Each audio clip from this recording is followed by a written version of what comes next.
Boa tarde. E nós vamos falar sobre essa situação, por esses dois casos que tivemos agora, mas de toda uma sucessão de casos semelhantes que nós tivemos, inclusive a PM de Criciúma está vendo muita similaridade com os casos que foram registrados em São Paulo. Vamos falar sobre essa situação com Raul Jungmann, ex-ministro da Segurança Pública. Raul Jungmann, boa tarde. Boa tarde, Denise. Prazer estar aqui com você e também boa tarde a todos que nos veem e ouvem. Bom, nós tivemos um período aí de uma certa trégua nesse tipo de ação, mas nós tivemos uma onda no interior de São Paulo, por exemplo, em outros estados, que depois foi contida, se falava do isolamento de grandes lideranças aí da criminalidade, que isso poderia ter colaborado para conter esse tipo de ação. Como é que o senhor vê isso agora? Denise, pelas informações que eu coletei, com quem eu conversei na área da segurança, isso tem a ver com a pandemia. E você pergunta, bom, afinal, por quê? Durante a pandemia, você teve uma redução muito grande de voos e de viagens marítimas. E é sobretudo através de aviões e navios que grande parte do tráfico e a mercadoria é transportada. Então, isso representou uma quebra de oferta de mercadorias e também significou problemas para o caixa das grandes facções. Elas estariam em busca de capital de giro, de dinheiro, para poder movimentar o seu negócio. Por quê? Embora criminoso, mas é uma atividade econômica de compra e venda.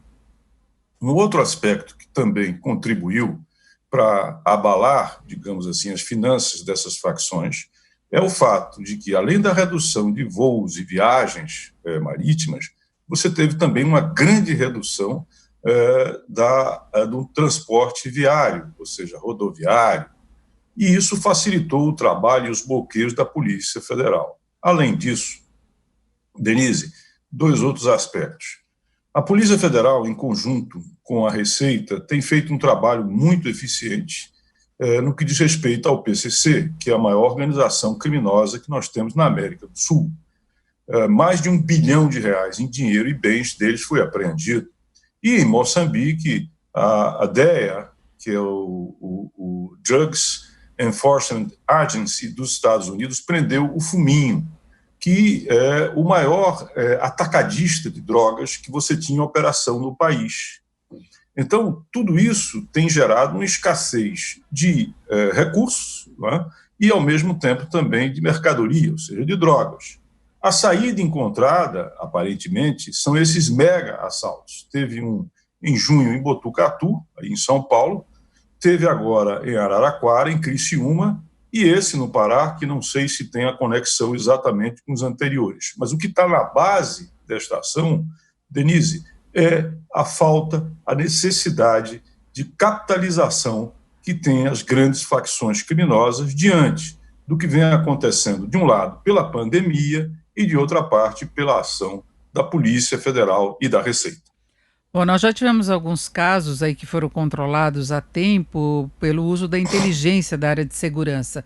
Aqui em São Paulo nós já tivemos alguns casos assim, mas tem uma falha aí também se detectar esse tipo de ação que exige uma mobilização muito grande, né? Como o repórter estava relatando lá de Belém, ele falou que era uma atuação de guerra, mesmo pela quantidade de armamento que é utilizado. E não se pode nem falar em inspiração de um caso para o outro, porque foi no dia seguinte, não é? Denise, aí tem uma outra questão que também é preciso averiguar e tem a ver com inteligência. Se você observou, todos esses assaltos se deram em agências do Banco do Brasil. O Banco do Brasil tem uma especificidade. Além de atender aos seus clientes, como qualquer outro banco, ele é um banco que distribui ou redistribui dinheiro para os outros bancos.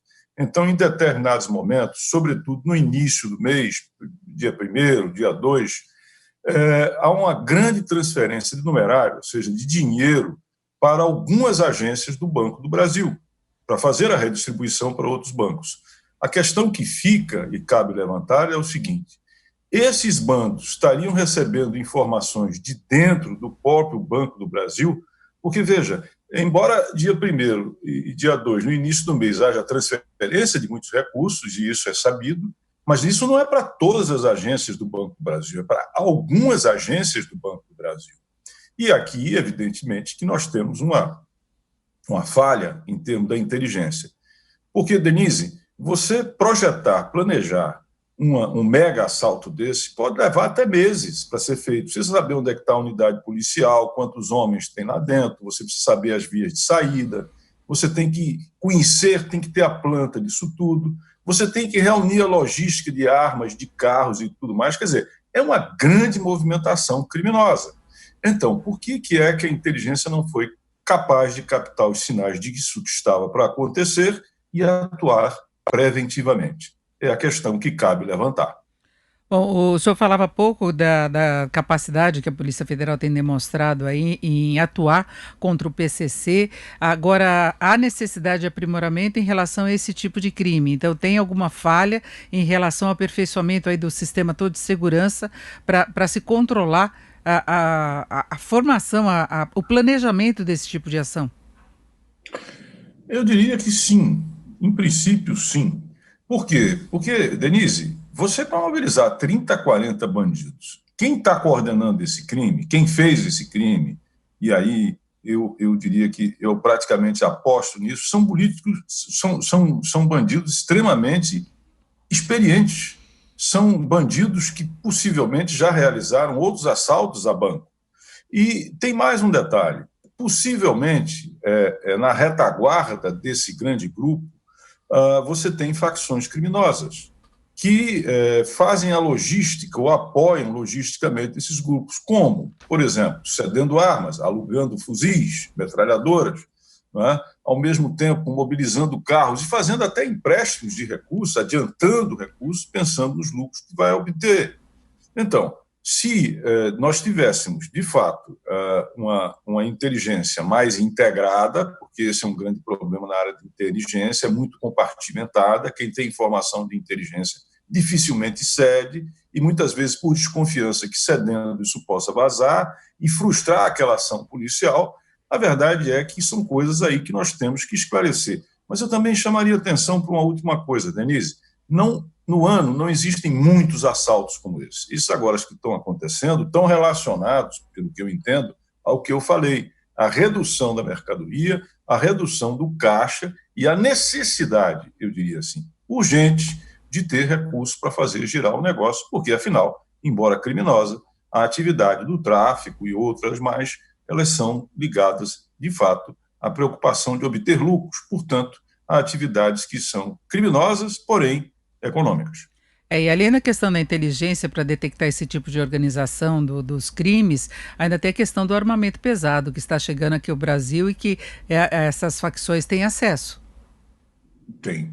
Se você prestar atenção, Denise, nós temos a terceira maior fronteira do mundo, são 17 mil quilômetros.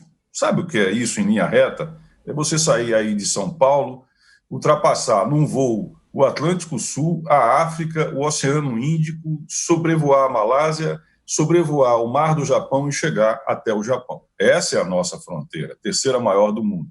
Tem 10 países que fazem fronteira conosco na América do Sul. 4 deles são grandes produtores globais de drogas, que é o caso do Paraguai, que é o caso da Bolívia, do Peru e da Colômbia. E aí nós poderíamos colocar também a Venezuela como um grande hub para a distribuição de drogas, tanto para os Estados Unidos como, por exemplo, para a Europa, seja através do Caribe, seja através da África. Então, nós precisamos ter, sem sombra de dúvida, uma capacidade aumentada de compartilhar informações, coordenação e operação, não apenas dentro do país, mas também fora do país. Por quê? Porque o crime se transnacionalizou.